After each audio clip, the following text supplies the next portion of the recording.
Hello everyone, welcome to this challenge zoology notes. आज के इस वीडियो में आपको बताऊंगी general feature and life history of Branchiostoma. ये जो टॉपिक है ये एग्जाम में आपका लॉन्ग में पूछा जाता है। तो क्या होता है ब्रांचियोस्टोमा, या फिर इसका बोल सकते हैं जनरल फीचर और लाइफ हिस्ट्री क्या होता है। तो first general feature, Branchiostoma is a transparent fish-like animal occurring near the shore and burrowing in rocks। बोला जा रहा है ब्रांचियोस्टोमा जो होता है, सबसे पहले मैं बता दूं ब्रांचियोस्टोमा जो है ये फाइलम कॉर्डेटा में आता है और सब फाइलम सिफेलोकॉर्डेटा में ये आता है। और ये एक तरह का साइंटिफिक नाम है। जो एम्फियोक्सिस जो होता है उसका साइंटिफिक नेम होता है ब्रांचियोस्टोमा लैंसियोलेटम, और इसी के बारे में आपको पढ़ना है। तो क्या होता है Branchiostoma is a transparent fish like animal occurring near the shore burying in rocks. ये जो ब्रांचियोस्टोमा जो होता है वो दिखने में ट्रांसपेरेंट होता है, मतलब आप इनके ये मछली जैसा इसका शेप होता है और इनका बॉडी जो है आप आर पार देख सकते हैं, ट्रांसपेरेंट होता है। एक होता है ना मिरर की तरह, शीशे की तरह। और ये कहाँ पे मौजूद होता है, तो ये समुद्र के किनारे पे ये रहते हैं और ये चट्टानों को खोद के भी रहते हैं। It is spindle shaped and laterally compressed. ये जो है ये इनका बॉडी का शेप जो होता है वो पत्ता जैसा होता है और लेटरली कॉम्प्रेस्ड होता है। It is about 4.5 centimetre long, और इनका बॉडी का जो लंबाई जो होता है वो 4.5 सेंटीमीटर तक का ये लंबा होता है। The body is divisible into an anterior trunk and a posterior tail. इनका जो बॉडी जो होता है, शरीर जो होता है वो आगे की तरफ ट्रंक होता है और पीछे की तरफ इनमें पूंछ मौजूद होता है।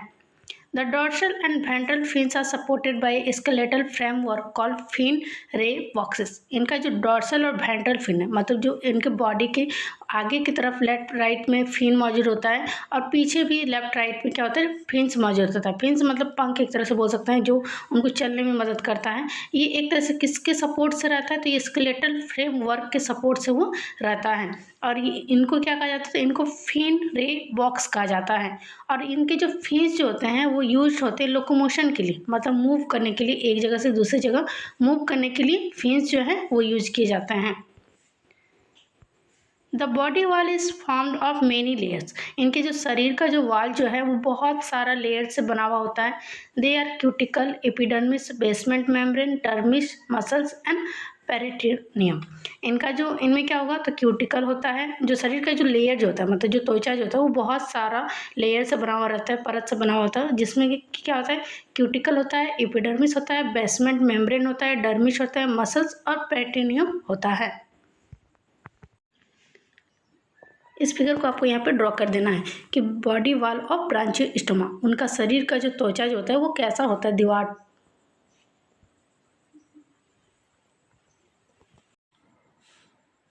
उसके बाद atrium is a spacious cavity lying inside the body. इनका जो अट्रियम जो होता है ये बॉडी के अंदर मौजूद एक विशाल कैविटी होता है।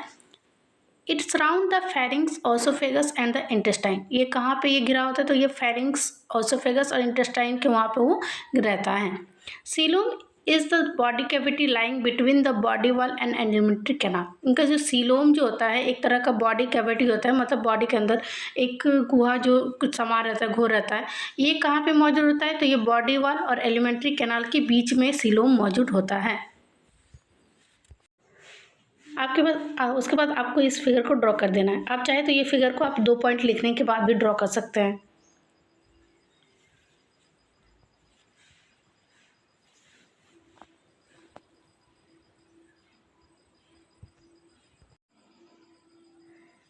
Alimentary canal start from the oral hood and ends in the anus. इनका जो एलिमेंट्री कैनाल जो होता है वो स्टार्ट होता है ओरल हुड से और ख़त्म हो जाता है एनस में।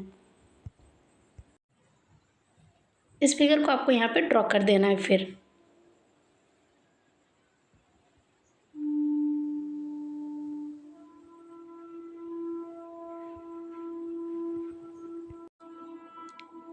The muscles of branchiostoma are arranged in 62 V-shaped segment और मायोस्टोम। बोले जरा जो ब्रांचियोस्टोमा का जो मसल्स जो होता है वो अरेंज होता है 62 V-shaped सेगमेंट में।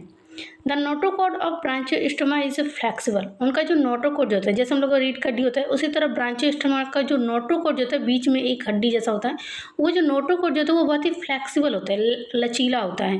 Unsegmented rod pointed at both the end and runs from one two the other end of the body. ये क्या होता है, तो ये पॉइंटेड होता है, मतलब आगे दोनों तरफ होता है, आगे की तरफ भी रन होता है और पीछे की तरफ भी रन होता है उनके बॉडी के अंदर।